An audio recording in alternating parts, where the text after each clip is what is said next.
The Survivor Secretariat was established in 2021 following the announcement from Kamloops. When the organization was initially established, the mission and mandate was to basically uncover any information surrounding the deaths of children at the Mohawk Institute Indian Residential School. We took the approach of looking at unmarked burials and deaths of children, but have realized that you must know who was there to understand who is missing or has been disappeared.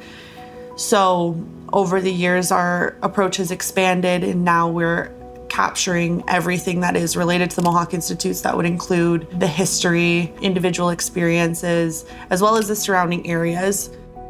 The way that our organization operates is that the records and documents informs everything that we do, alongside survivor testimonies, which is quite critical to a very intersectional approach to the investigation of the former Mohawk Institute Indian Residential School.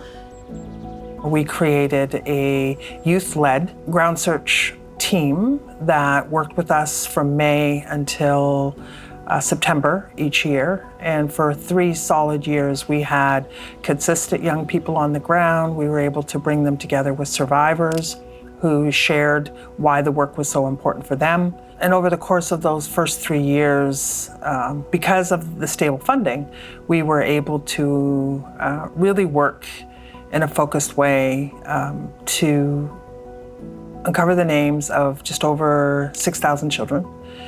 It allowed us to then begin understanding through the children who attended the school, the children who didn't go home. And for the young people, it allowed them to become self-determining and part of the healing work that we wanted to do, that they understood more of the history, and it allowed them to feel that they were part of helping survivors uncover and document the truth. And this is done by Indigenous kids in our community. That's what the funding allowed us to do. And it allowed us to bring survivors gatherings together. So we could bring survivors in the room together to talk and learn from each other, recollect memories to help to inform all elements of our work.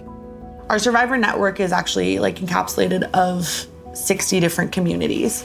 And so it's important that we continue to participate in a national conversation, because that's exactly what this is. It's not from just one community that we're pulling information from. We realize that this is far more reaching than what was initially assumed. In July of 2023-24, when we started getting inkling of things were going on, we began pushing back against Canada. When's the funding coming? What's the funding level going to be? We had been told it was going to be a $3 million a year cap.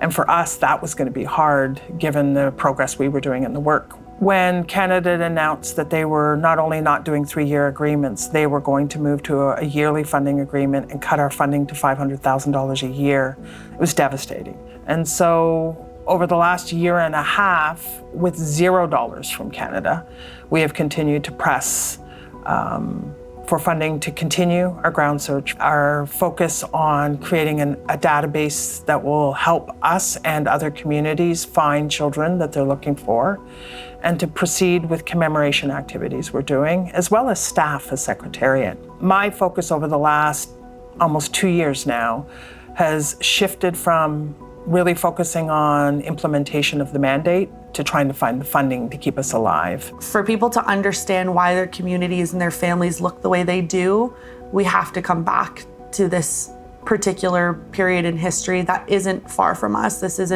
We're not removed from it. This isn't something that happened long ago. This is now. And us understanding the issues that persist in our communities comes from healing from this period of time.